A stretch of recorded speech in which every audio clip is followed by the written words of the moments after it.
वेङ्कटेश प्रसीद प्रसीद प्रियं वेङ्कटेश प्रयच्छ प्रयच्छ अहं दूरतस्ते पदाम्भोजयुग्मं प्रणामेच्छयागत्य सेवां करोमि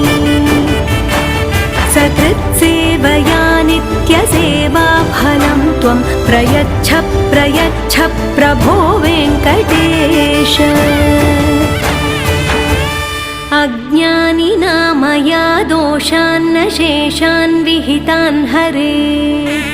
क्षमस्वत्वं क्षमस्वत्वं शेषशैलशिखामणे अज्ञानिना मया दोषान्न शेषान् विहितान् हरे क्षमस्वत्वं क्षमस्वत्वं शेषशैलशिखा